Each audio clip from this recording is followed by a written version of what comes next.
गंगापुर गांव में विश्वनाथ और लक्ष्मी गरीबी में रहते थे। विश्वनाथ दूसरे के घर में मजदूरी करता था और उसी से जो पैसे मिलते थे उसे अपना घर का गुजारा करता था। एक दिन दरवाजे पर एक साधु आए। सुनिए जी, बाहर एक बाबा आए हैं, भिक्षा मांग रहे हैं। क्या करूं, कहां से दूं? आज आटा बहुत कम बचा है। मैंने सोचा था हम दोनों आधा आधा खा लेंगे। एक काम करो लक्ष्मी, तुम उन्हें मेरे हिस्से की रोटियां दे दो। तुम जानती हो ना, आज तक हमारे दरवाजे पर जो भी आया है उसे मैंने कभी बिना कुछ दिए जाने नहीं दिया। आखिर मेहमान भी ईश्वर का ही रूप होते हैं, इसलिए उनका हमेशा सम्मान करना चाहिए। जी ठीक है, मैं उन्हें भोजन दे देती हूँ। लक्ष्मी बाबा को भोजन दे देती है, पर उसे डर है कि कहीं बाबा भूखे न रह जाएं, इसलिए वो अपना हिस्सा भी बाबा को परोस देती है। बाबा भोजन पाकर बहुत खुश होते हैं और आशीर्वाद देकर चले जाते हैं। कुछ दिन बाद विश्वनाथ जमींदार के यहाँ मजदूरी के लिए जाता है, लेकिन जमींदार काम करवाने के बाद उसे आधे ही पैसे देता है। जमींदार जी, ये क्या? ये तो आधे ही पैसे हैं। इतने पैसों में क्या होगा? जमींदार जी, मेरे घर का राशन खत्म हो चुका है, मुझे सामान लाना है, कृपया मुझे पूरे पैसे दे दीजिए। विश्वनाथ, मेरे पास अभी पैसे नहीं है, मुझे बाकी मजदूरों को भी पैसे देने हैं। तुम्हारे बचे हुए पैसे अगले हफ्ते दे दूंगा। ऐसा मत कीजिए मालिक, मुझे पैसों की बहुत जरूरत है, मुझे पूरे पैसे चाहिए। तुम्हें एक बार में समझ नहीं आता? मैंने कहा ना मेरे पास नहीं है। अगर तुम्हें पूरे ही पैसे चाहिए तो लाओ, ये पैसे भी मुझे दे दो। मैं अगले हफ्ते तुम्हें पूरे पैसे दे दूंगा। और हाँ, फिर यहाँ काम करने की कोई जरूरत नहीं है। नहीं नहीं मालिक, ठीक है, मैं ये पैसे रख लेता हूँ। आप अगले हफ्ते ही बाकी के पैसे दे दीजिएगा। विश्वनाथ निराश होकर लौटता है और एक साथी मजदूर से मिलता है। क्या हुआ विश्वनाथ, जमींदार ने तुम्हें भी पूरे पैसे नहीं दिए ना? ये जमींदार ऐसे ही करता है, उसने हमें भी पूरे पैसे नहीं दिए। एक तो इतने कम पैसों में काम करो और ऊपर से उसके ताने भी सुनो। कर भी क्या सकते हैं, हमारे पास कोई दूसरा रास्ता भी तो नहीं है। कुछ दिन बाद एक रात को विश्वनाथ के घर दो आदमी आते हैं। भैया, हमें आपकी मदद की बहुत जरूरत है, कृपया हमारी मदद कर दीजिए, आपका बहुत एहसान रहेगा। हाँ बोलिए ना, क्या बात है? और आप इतनी रात में यहाँ? जी, हम दोनों शहर में काम के लिए गए थे, सालों बाद अपने गांव लौट रहे हैं। हमारा गांव यहाँ से अभी काफी दूर है, लेकिन अब रात हो चुकी है। चलते चलते दोनों बहुत थक भी चुके हैं। हमें बस आज रात के लिए आपके घर रुकने की अनुमति दे दीजिए, आपका बड़ा एहसान रहेगा। सुबह होते ही हम जल्दी यहाँ से निकल जाएंगे। वो क्या है ना, हम दोनों के पास हमारी सालों की मेहनत की कमाई है। अगर इतनी रात गए हम यहाँ से चलें तो पता नहीं, शायद रास्ते में कोई चोर या डाकू मिल जाए। हम ये जोखिम नहीं उठा सकते, ये पैसे हमने बहुत मेहनत करके कमाए हैं। अच्छा, तो ये बात है, कोई बात नहीं, आप दोनों यहाँ रुक सकते हो। आपका बहुत बहुत शुक्रिया। दोनों घर के अंदर आ जाते हैं। आप दोनों को बहुत भूख भी लगी होगी, मैं एक काम करता हूँ, आप दोनों के लिए खाना बनवाने के लिए कहता हूँ। अरे नहीं नहीं भाई साहब, आप तकलीफ मत लीजिए, हम ठीक हैं। आपने हमें अपने घर पर रुकने की अनुमति दी, हमारे लिए तो यही बहुत है। आप कैसी बातें कर रहे हो, इसमें तकलीफ कैसी? आप हमारे आज के दिन मेहमान हो और हम अपने मेहमान को भूखा कैसे रख सकते हैं? आप बस थोड़ी देर रुकिए, मेरी पत्नी जल्दी खाना बना देगी। जी ठीक है, आप इतना कह रहे हैं तो बनवा दीजिए। वैसे सच कहूँ तो हमें भूख भी बहुत तेज लगी है। भाई साहब, सच में आपका बहुत बहुत धन्यवाद। लक्ष्मी दोनों के लिए खाना बना देती है। दोनों खाना खा लेते हैं। भाई साहब, सच में खाना बहुत ही स्वादिष्ट था, खाकर मजा आ गया। बहुत देर से बहुत तेज भूख लगी थी, खाकर मन शांत हो गया। और मैं आपसे कुछ कहना चाहता हूँ। हाँ बोलिए ना, क्या बात है? जी, हमारी अमानत आज की रात अपने पास संभाल कर रख लीजिए। इसमें हम दोनों की इतने सालों की मेहनत की कमाई है। आपने हमारे लिए इतना कुछ किया है जो आजकल कोई किसी के लिए नहीं करता, इसलिए हम आप पर पूरा भरोसा कर सकते हैं। अगर आप इसे आज रात के लिए अपने पास रख लें तो हम दोनों निश्चिंत होकर रात को सो सकते हैं। ये धन आपके पास ज्यादा सुरक्षित रहेगा। कल सुबह होते ही आप हमें ये धन दे दीजिएगा। जी अच्छा, कोई बात नहीं, मैं संभाल कर रख लेता हूँ। आप निश्चिंत रहिए, आपका धन सुरक्षित रहेगा। और एक बात, अगर हम दोनों में से कोई एक आपके पास आकर धन मांगता है तो आप उसे ये धन की पोटली नहीं देंगे। हम दोनों जब साथ में आएंगे तभी आप हमें ये पोटली दीजिएगा। क्योंकि ये धन हम दोनों का है, किसी एक का नहीं। हमसे वादा कीजिए कि हम दोनों में से अगर कोई भी आपके पास ये पोटली मांगने आएगा तो चाहे कुछ भी हो जाए आप ये पोटली नहीं देंगे, हम दोनों को साथ में ही देंगे। ठीक है भाई, जैसा तुम कहो। मैं वादा करता हूँ, मैं ये पोटली तुम दोनों के साथ में रहोगे तभी दूंगा, किसी एक को नहीं दूंगा। तो फिर ठीक है, अब हम निश्चिंत होकर सोने जा सकते हैं। दोनों सो जाते हैं। लक्ष्मी विश्वनाथ से पूछती है, सुनिए जी, अजीब लोग हैं, इन्होंने ऐसा क्यों कहा कि दोनों साथ में रहेंगे तो पोटली देना? लक्ष्मी, मुझे लगता है दोनों को एक दूसरे पर भरोसा नहीं है, शायद इसलिए कहा होगा।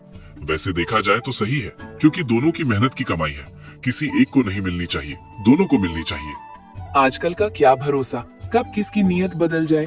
आजकल तो करीबी लोग और करीबी रिश्तेदार भी धोखा दे देते हैं, फिर ये तो दोनों दोस्त हैं। जाने दो, छोड़ो, हमें क्या करना है, एक रात की ही तो बात है। कल सुबह होते ही दोनों में ये पोटली उन्हें दे दूंगा। चलो, अब बहुत रात हो चुकी है, हम भी सो जाते हैं। नहीं नहीं, मुझे नहीं लगता हमें सोना चाहिए। उन दोनों ने इतना भरोसा करके हमारे पास ये पोटली दी है कि ये हमारे पास सुरक्षित रहेगी। कहीं रात के समय कुछ हो गया तो, किसी ने ये पोटली चुरा ली तो, उन दोनों की सारी मेहनत की कमाई चली जाएगी। बेचारों ने बहुत मेहनत करके ये पैसे जुटाए होंगे। हाँ विश्वनाथ, तुम बिल्कुल सही कह रहे हो। एक काम करो, तुम सो जाओ, मैं इस पोटली का ध्यान रखती हूँ। तुम सारी रात जागोगी तो तुम्हारी तबीयत खराब हो सकती है। एक तो मुझे सुबह काम पर भी तो जाना है। जमींदार तो तुम्हें पता है, थोड़ी भी देर हुई तो गाली गलौज करके बात करता है। हाँ विश्वनाथ, ये भी है, लेकिन क्या करूं, दोनों ने बहुत भरोसे से पोटली हमें थमाई है। एक काम करते हैं, मैं थोड़ी देर सो जाती हूँ, तब तक आप इस धन का ध्यान रखिए, फिर थोड़ी देर मैं रखूंगी, तब आप सो जाना। हाँ लक्ष्मी, ये बिल्कुल सही रहेगा।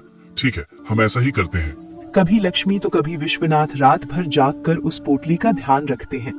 दूसरे दिन सुबह दोनों अजनबी कुएं के पास जाते हैं और हाथ मुंह धो लेते हैं। तभी उनमें से एक आदमी विश्वनाथ के पास आता है। भैया, आपका बहुत बहुत धन्यवाद जो आपने हमारे लिए किया। अब वो धन की पोटली मुझे दे दीजिए, हमें देरी हो रही है, हमें चलना है। नहीं नहीं, ये आप क्या कह रहे हैं? आपने ही तो कहा था कि जब तक आप दोनों साथ नहीं होंगे मैं ये पोटली किसी को न दूं। तो माफ करना, मैं ये पोटली तुम्हें नहीं दे सकता। जब तुम्हारा दूसरा साथी तुम्हारे साथ रहेगा तभी मैं ये पोटली। अरे, मैं तुम्हें कैसे यकीन दिलाऊं? मेरे दोस्त ने ही मुझे यहाँ भेजा है। वो देखो, वो सामने ही कुएं के पास खड़ा है। मैं अभी तुम्हारे सामने उससे पूछता हूँ, तब तो तुम मुझे ये पोटली दे दोगे ना? विश्वनाथ के पास खड़ा आदमी अपने दोस्त को दूर से इशारा करता है। वो दोस्त हाँ में सिर हिला देता है। विश्वनाथ को यकीन हो जाता है। ठीक है, तुम्हारा दोस्त भी हाँ कह रहा है, मैं अभी ला देता हूँ। वो आदमी पोटली लेकर चला जाता है। विश्वनाथ घर में जाता है। लक्ष्मी, जल्दी से मेरा खाना बांधो, मुझे देर हो रही है, जल्दी निकलना पड़ेगा। तभी बाहर से आवाज आती है। सुनिए भाई साहब, मेरे दोस्त को अंदर से बुला दीजिए और हाँ, हमारे धन की पोटली भी दे दीजिए। हम निकलते हैं, अब हमें देरी हो रही है। ये सुनकर विश्वनाथ को धक्का लगता है। वो बाहर आता है। अरे, ये तुम क्या कह रहे हो? तुम्हारा दोस्त धन की पोटली लेकर तो चला गया। क्या? ये क्या बकवास है? मेरा दोस्त तो यही था। उसने मुझसे कहा था कि वो चाय पी कर आता हूँ, और वो तुम्हारे पास मेरे लिए भी चाय लेने के लिए आया था। अरे भाई, ये तुम क्या कह रहे हो? उसने मुझे ऐसा कुछ नहीं कहा। उसने मुझे कहा था कि मुझे जाने के लिए देरी हो रही है, और तुमने ही उसे कहा था धन लाने के लिए। और तो और, उसने मेरे ही सामने पूछा भी था, और तुमने हाँ मेरे सर हिलाया भी था, इसलिए मैंने उसे धन दे दिया। वो मैं कुछ नहीं जानता। उसमें मेरी सालों की मेहनत की कमाई थी, और तुम्हारी वजह से वो धन मेरे हाथ से चला गया। अगर मैंने तुमसे कहा था तुम किसी एक को धन नहीं दोगे, तो तुम्हें धन नहीं देना चाहिए था। ये तुम्हारी गलती है। अब तुम्हें मेरा धन वापस करना होगा।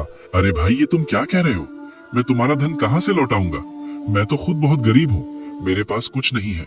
2 वक्त की रोटी मिलती है, वही मेरे लिए बहुत है। उसके अलावा मेरे पास कुछ भी नहीं है। मैं कहाँ से तुम्हें धन दूं? मैंने ये सब जानबूझकर नहीं किया। मैं बहुत गरीब आदमी हूँ, मुझ पर ऐसा इल्जाम मत लगाओ। मैं कुछ नहीं जानता। मैं सिर्फ इतना जानता हूँ कि गलती तुम्हारी है। अगर तुम मेरा धन नहीं लौटाओगे तो मैं सरपंच के पास जाऊंगा और इस बात पर पंचायत बैठाऊंगा। मैं भी देखता हूँ मुझे न्याय कैसे नहीं मिलता। मुझे मेरा धन किसी भी हालत में वापस चाहिए।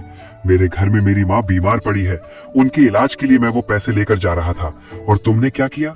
तुमने मेरा भरोसा तोड़ा है, तुमने धोखा दिया है। मैंने कितने भरोसे के साथ तुम्हारे पास वो पोटली सुरक्षित रखी थी, और तुमने वादा भी किया था। तुमने वो वादा भी तोड़ा है। अरे भाई, मैं तुम्हें कैसे समझाऊं? इसमें मेरी कोई गलती नहीं है। मैंने ये सब जानबूझकर नहीं किया है। मेरी बात समझने की कोशिश करो। मैं कुछ नहीं जानता। तुम मुझे अभी के अभी बताओ, तुम मुझे मेरा धन लौटा रहे हो या नहीं? मेरे पास कुछ भी नहीं है, फूटी कौड़ी तक नहीं है। हम अपना जीवन कैसे बिता रहे हैं वो हमें ही पता है। मैं तुम्हें कहाँ से धन दूंगा? ठीक है, तो तुम ऐसे नहीं मानोगे तो ठीक है, तुम्हारा फैसला अब पंचायत में ही होगा। मैं अभी सरपंच के पास जा रहा हूँ। गोपाल वहां से चला जाता है। तभी वहां लक्ष्मी आती है और विश्वनाथ से पूछती है, ये क्या हो गया जी? अब ये कैसी मुसीबत गले में आन पड़ी है? पता नहीं लक्ष्मी, लेकिन इसमें भला हमारी क्या गलती है? भलाई का तो जमाना ही नहीं रहा। एक तो हमने इन दोनों की इतनी मदद की और ऊपर से ये मुझ पर ही इल्जाम लगा रहा है। लेकिन तुम चिंता मत करो लक्ष्मी, मुझे मेरे भगवान पर पूरा भरोसा है। अगर मैंने कुछ किया ही नहीं तो उसका हर्जाना मैं क्यों भुगतूंगा? गोपाल सरपंच के पास जाकर सारी बात बताता है। पंचायत बैठाई जाती है। एक व्यक्ति विश्वनाथ को बुलाने आता है। अरे ओ विश्वनाथ भैया, जल्दी से चलो, तुम्हें सरपंच जी ने बुलाया है। विश्वनाथ और लक्ष्मी चिंतित हो जाते हैं। विश्वनाथ पंचायत में पहुंचता है। अरे विश्वनाथ, ये मैं क्या सुन रहा हूँ? ये आदमी जो कह रहा है वो सच है क्या? क्या सच में तुमने इसके पैसे उसके दोस्त को दे दिए, जबकि उसने तुम्हें कहा था कि जब तक वे दोनों साथ में नहीं आएंगे तब तक तुम पैसे नहीं दोगे? फिर तुमने ऐसा क्यों किया? तुमने अपना वादा क्यों तोड़ा? इस हिसाब से देखा जाए तो सारी गलती तुम्हारी ही नजर आ रही है। तुम्हें अपनी सफाई में कुछ कहना है? सरपंच जी, मैंने कुछ नहीं किया। मेरी इसमें कोई गलती नहीं है। दरअसल इस आदमी के दोस्त ने मुझसे कहा था कि इसी ने धन की पोटली मंगवाई है और इसने दूर से मुझे हाँ भी कहा था, इसलिए मैंने उसे दे दिया। भला इसमें मेरी क्या गलती? देखो विश्वनाथ, इसमें सारी गलती तो तुम्हारी ही है। जब तुम्हें बोला गया था कि दोनों साथ में आएंगे तभी पैसे देना, तो तुमने पैसे क्यों दिए? और अगर तुम सोच रहे हो कि मैं तुम्हारे गांव का हूं और मैं तुम्हारी तरफदारी करूंगा, तो तुम ये गलत सोच रहे हो। मैंने आज तक इंसाफ सुनाने में कोई गलती नहीं की, ना ही किसी के साथ नाइंसाफी की। चाहे वो मेरे गांव का हो या मेरा कोई रिश्तेदार हो, मैं सबके साथ न्याय करता हूँ। इसलिए अब मैं जो फैसला लेने जा रहा हूँ वो तुम्हें मंजूर होना चाहिए और वही सही है। और मैं तुम्हें 1 हफ्ते का वक्त देता हूँ, इस आदमी के सारे पैसे कुछ भी करके लौटा दो। पर सरपंच जी, मैं इतने सारे पैसे कहाँ से लाऊंगा? विश्वनाथ, ये मुझे कुछ नहीं पता कि तुम वो पैसे कहाँ से लाओगे, पर तुमने गलती की है तो तुम्हें उसके पैसे लौटाने ही होंगे। अगर तुमने 1 सप्ताह के अंदर उसके पैसे नहीं लौटाए तो तुम्हें बहुत कठोर सजा दी जाएगी। उसके लिए तुम तैयार रहना। विश्वनाथ निराश होकर वहां से चला जाता है। वो घर न जाकर सीधे मंदिर जाता है और भगवान के सामने बोलता है, हे भगवान, ये सब क्या हो रहा है? आपके रहते हुए किसी निर्दोष को सजा कैसे हो सकती है? ये आप भी अच्छी तरह से जानते हैं कि इसमें मेरी कोई गलती नहीं है, फिर भी मुझे ये सब देखना पड़ रहा है। प्रभु, कोई चमत्कार दिखाइए और मुझे इस दुविधा से बाहर निकालिए। मैंने उसे आपका रूप समझकर उसकी सेवा की और मुझसे जितना बन पड़ा मैंने उसकी सेवा की। वो लोग उस दिन मेरे घर आए, मैंने उनकी मदद की। मेरी क्या गलती थी? मैंने तो उन लोगों की मदद करनी चाहिए थी, उसका मुझे ये सिला मिल रहा है। ये गलत है प्रभु, आपके होते हुए आप ऐसा कैसे होने दे सकते हैं? मेरी मदद कीजिए प्रभु।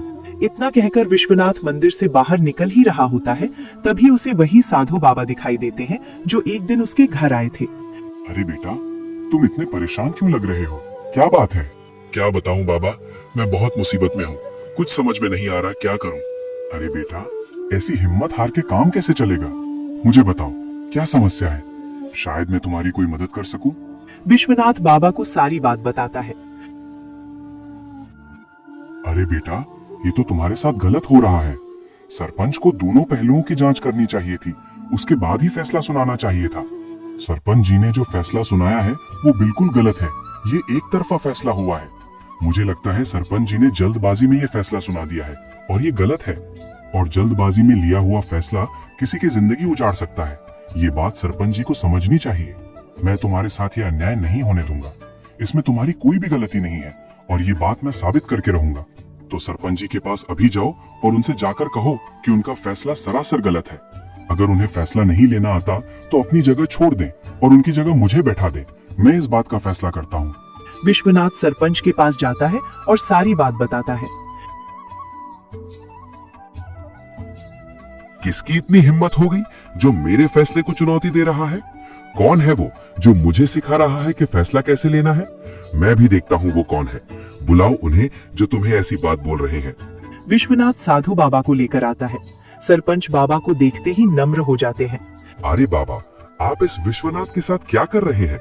क्षमा करना बाबा, मुझे नहीं पता था कि विश्वनाथ आपकी बात कर रहा है। लेकिन बाबा, मुझे एक बात बताइए, मेरा फैसला गलत कैसे हो सकता है? जिस तरह का वादा विश्वनाथ ने उन दोनों से किया था, उसे उस वादे के मुताबिक जब तक वे दोनों जाकर एक साथ पैसे मांगे, तब तक विश्वनाथ को पैसे नहीं देने चाहिए थे। पर विश्वनाथ ने एक आदमी पर भरोसा करके पैसे दे दिए, जबकि ये तो गलत है। गलती तो विश्वनाथ की है और इसी वजह से मैंने ये फैसला लिया। आप बताइए, मेरे फैसले में क्या गलती हो गई?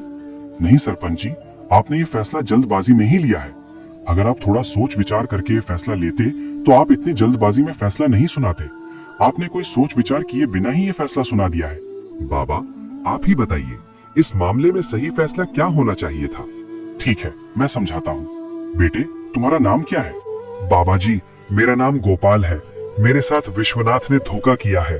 अच्छा गोपाल बेटे, मुझे एक बात बताओ, जब तुम्हारा दोस्त विश्वनाथ के पास वो धन की पोटली मांगने आया था, तब उसने तुमसे दूर से इशारे में पूछा था कि वो ये पोटली लेना है? क्या तब तुमने हाँ में जवाब दिया? ऐसा क्यों? बाबा जी, मुझे नहीं पता था कि वो पोटली लेने जा रहा है। उसने मुझसे कहा था कि वो चाय पीने जा रहा है और मुझे लगा कि वो चाय के बारे में पूछ रहा है, इसलिए मैंने उसे हाँ में सिर हिला दिया। मुझे गलतफहमी हो गई थी। इसमें तो सरासर गलती तुम्हारी है, क्योंकि जब तुमने हाँ भरी तभी विश्वनाथ ने उसे धन की पोटली दी। अगर देखा जाए तो विश्वनाथ को भी गलतफहमी हो गई थी कि तुमने उसे पोटली के लिए कहा है। फिर इसमें विश्वनाथ की गलती कैसी हुई? अगर इसमें विश्वनाथ की गलती है तो इसमें तुम्हारी भी उतनी ही गलती है। और जैसा कि तुम दोनों ने मिलकर विश्वनाथ से जो वादा लिया था, उसके मुताबिक विश्वनाथ तुम्हें धन की पोटली तभी देगा जब तुम दोनों साथ में रहोगे। फिर विश्वनाथ तुम्हें अकेले को धन कैसे दे? ये फैसला गलत है। विश्वनाथ तुम्हें धन जरूर देगा, लेकिन पहले अपने मित्र को लेकर आओ, फिर विश्वनाथ अपना वादा पूरा करेगा। बाबा, मुझे माफ कर दीजिए, मैं तो इस बारे में कभी सोचा ही नहीं। जिस नजरिए से आपने इस मामले को देखा समझा, मेरी तो इतनी क्षमता ही नहीं कि मैं इस मामले को इस तरीके से भी देख सकूं। सच में बाबा, आज अगर आप यहाँ नहीं आते तो मैं गलत फैसला कर देता और इस बात का पछतावा मुझे पूरी जिंदगी रहता। गोपाल, विश्वनाथ तुम्हें वो धन तभी देगा जब तुम अपने दोस्त को साथ लेकर आओगे। साधु बाबा की ये बात सुनकर गोपाल गुस्सा से वहाँ से चला जाता है। कुछ ही देर चलने के बाद उसे रास्ते में अपना वही दोस्त मिलता है। अरे बेवकूफ, तुम यहाँ क्या कर रहे हो? मैंने तुम्हें कहा था ना कि वापस मत आना। तुम यहाँ क्यों आए? मैंने तुम्हें कहा था ना, जैसे ही मेरा काम खत्म होगा मैं आ जाऊंगा। तुम्हें इस गांव में फिर आने की क्या जरूरत थी? तुम मेरा इंतजार नहीं कर सके। गोपाल, मैंने तुम्हारा बहुत इंतजार किया, लेकिन तुम नहीं आए। इसी वजह से मुझे वापस आना पड़ा। मुझे लगा तुमने पैसे निकाल लिए और तुम खुद ही पैसे लेकर भाग गए और तुमने मुझे धोखा दे दिया, इसलिए मुझे वापस आना पड़ा। वो सब छोड़ो, पैसे तो मिल गए ना? तुमने उस विश्वनाथ से पैसे तो निकलवा लिए ना? अरे काहे के पैसे? कुछ नहीं मिला। पता नहीं कहां से एक बाबा आ गया और उसने सारी चाल ही बदल दी। हमारी सारी चाल ही चौपट कर दी। अब हमें कुछ नहीं मिलने वाला और तुम जाओ यहाँ से। तुम्हें कोई मेरे साथ देख लेगा तो बहुत बड़ा बखेड़ा हो जाएगा। अच्छा, तो ये बात है। तो सारे पैसे तुम खुद लेकर भागना चाहते हो, इसलिए मुझे जाने के लिए कह रहे हो। मैं अच्छी तरह से जानता हूँ कि तुम्हें पैसे मिल चुके हैं और अब तुम्हारी नीयत बदल चुकी है और वो सारे पैसे अब तुम खुद रखना चाहते हो, इसलिए मुझसे झूठ कह रहे हो कि कोई पैसा नहीं मिला। मैं कुछ नहीं जानता। ये योजना हम दोनों ने मिलकर साथ में बनाई थी। उस हिसाब से मुझे आधे पैसे मिलने चाहिए। मेरा हिस्सा मुझे वापस करो। मैं कुछ नहीं जानता बेवकूफ कहीं के। तुम्हें समझ में नहीं आ रहा है क्या? कोई पैसा नहीं मिलेगा। सारा मामला ही उल्टा पड़ चुका है। जल्दी से भागो यहाँ से।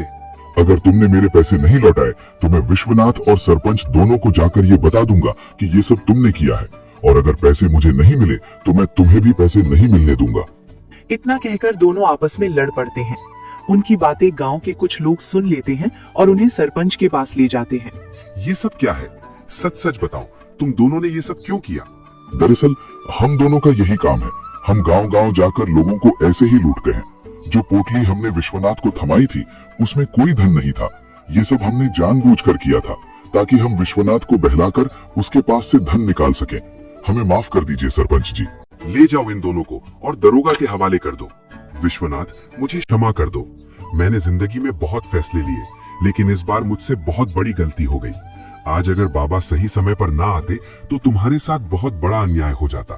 बाबा, आपका बहुत बहुत धन्यवाद। बाबा, मुझे समझ नहीं आ रहा कि मैं किन शब्दों में आपका धन्यवाद करूं। अगर आप ना होते तो पता नहीं मेरा क्या होता। विश्वनाथ, ईश्वर कभी अपने भक्तों के साथ अन्याय नहीं होने देते। वो हर समय हर घड़ी उसके साथ ही होते हैं। उनके होते हुए तुम्हारे साथ गलत कैसे हो सकता था? विश्वनाथ, तुमने एक वक्त पर मुझे अपने हिस्से का खाना दिया था और मेरी भूख को शांत किया था। आज मैं तुम्हें कुछ देना चाहता हूँ। ये लो, इस पोटली को रख लो। इसे मेरा आशीर्वाद ही समझ लो। मैं चलता हूँ विश्वनाथ, तुम्हारा कल्याण हो। विश्वनाथ खुशी खुशी अपने घर जाता है। घर जाकर जब विश्वनाथ और लक्ष्मी पोटली को खोलकर देखते हैं तो उसमें ढेर सारे सोने के सिक्के होते हैं। दोनों ये देखकर बहुत खुश हो जाते हैं। लक्ष्मी, मुझे लगता है वो कोई साधारण बाबा नहीं, साक्षात ईश्वर थे, जिन्होंने हमारी मदद की और आशीर्वाद के रूप में हमें इतना सारा धन दे दिया कि हमारी सारी गरीबी ही मिटा दी। सच में विश्वनाथ, ईश्वर किसी भी रूप में हमारे सामने आ सकते हैं और हम उन्हें पहचान भी नहीं पाते। उस दिन से विश्वनाथ और लक्ष्मी की सारी गरीबी मिट जाती है।